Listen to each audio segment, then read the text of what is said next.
આપણે બધા જાણીએ છીએ કે સૂર્ય આપણી પૃથ્વી અને તેના પર રહેતા લોકો માટે કેટલો મહત્વપૂર્ણ છે. જો સૂર્ય ન હોય તો પૃથ્વી પર જીવન શક્ય નથી અને ભારતે સૂર્યના ઘણા રહસ્યો ઉજાગર કરવા માટે તેનું પ્રથમ મિશન આદિત્ય એલ 1 પર મોકલ્યું છે અને જેઓ આવતા વર્ષ જાન્યુઆરી તે લક્ષ્ય સુધી પહોંચી જશે. આ દરમિયાન અમેરિકન સ્પેસ એજન્સી નાસા દ્વારા સૂર્ય પર જે અભ્યાસ કરવામાં આવી રહ્યો છે તે ખૂબ જ ચોંકાવનારો છે અને એવો દાવો કરવામાં આવી રહ્યો છે કે સૂર્યની સપાટી પર 8 કિલોમીટર જેટલો મોટો ખાડો બન્યો છે અને મોટો ખાડો ની પહોળાઈ એટલે કે મોટી કે એકી નહીં 60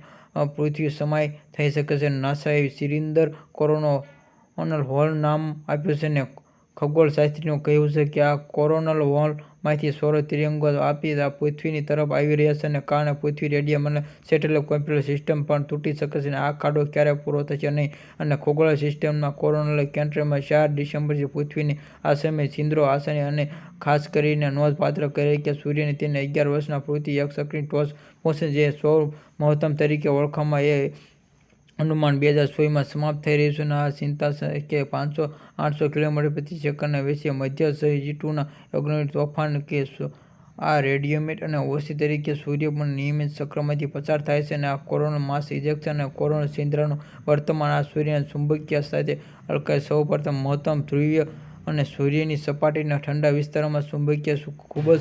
જરૂરી છે અને વૈજ્ઞાનિક ત્રિવેશને આ પૃથ્વી માત્ર નોંધપાત્ર ખતરો કારણ કે તે પૃથ્વીની સહેરાઈથી દૂર દિશામાં આગળ વધે છે.